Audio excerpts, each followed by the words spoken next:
కలియుగ ప్రత్యక్ష దైవం తిరుమల శ్రీ వెంకటేశ్వర స్వామి ఆలయంలో ఆదివార ఆస్థానం కార్యక్రమం ఘనంగా నిర్వహించారు. ఈ సందర్భంగా శ్రీవారి ఆలయంలో ఆర్జిత సేవలను వీఐపీ బ్రేక్ దర్శనాలను టీటీడీ రద్దు చేసింది. ఉదయం ఘంటా మండపంలో ఆస్థానం నిర్వహించారు అర్చకులు. తిరుమల పెద్ద జీఆర్ స్వామి పెద్ద వెండికంటతో 6 పట్టు వస్త్రాలను తలపై పెట్టుకుని మంగళ వాయిద్యాల నడుమ ఊరేగింపుగా విచ్చేశారు. వీటిలో 4ంటిని మూలమూర్తికే అలంకరించారు. మిగిలిన 2 వస్త్రాల్లో ఒకటి శ్రీ మలయప్ప స్వామివారికి, మరొకటి విశ్వక్సేనుల వారికి అలంకరించారు. సాయంత్రం ప్రత్యేకంగా ఏర్పాటు చేసే పుష్ప పల్లకిపై తిరుమాడ వీధుల్లో స్వామివారు విహరించనున్నారు.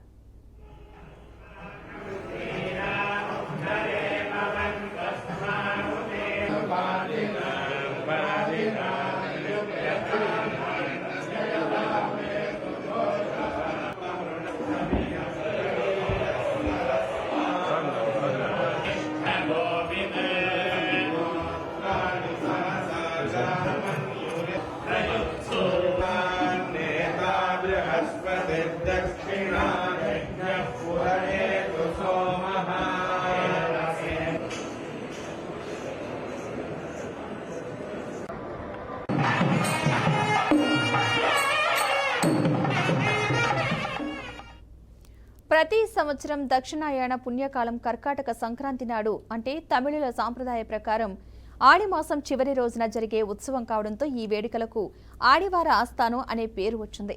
చారిత్రక నేపథ్యంలో పూర్వం మహంతులు దేవస్థాన పరిపాలన స్వీకరించిన రోజైన ఆదివార ఆస్థానం పర్వదినం నుండి టీటీడీ వార్షిక బడ్జెట్ ప్రారంభమయ్యేది. టీటీడీ ఏర్పడిన తర్వాత వార్షిక బడ్జెట్ ఏప్రిల్కు మారినప్పటికీ అనాది కాలంగా వస్తున్న ఆచారాల్ని అనుసరిస్తూ నేటికి శ్రీవారి ఆలయంలో ఈ ఉత్సవాలను వేడుకగా నిర్వహిస్తోంది టీటీడీ.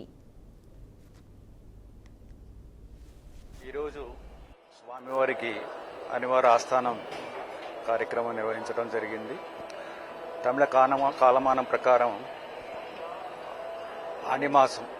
అనిమాసం రోజు లాస్ట్ రోజు కాబట్టి పవిత్రమైన దినం.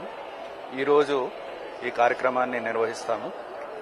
ఇంతకుముందు ఈరోజు స్వామివారికి బడ్జెట్ అంటే ఆదాయం, వ్యయము, నిల్వలు ఇవన్నీ కూడా స్వామివారికి నివేదించడం జరిగేది.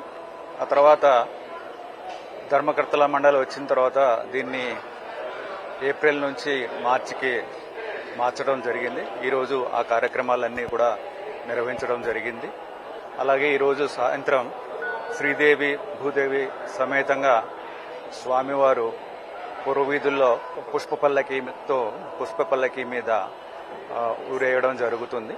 నమస్కారం.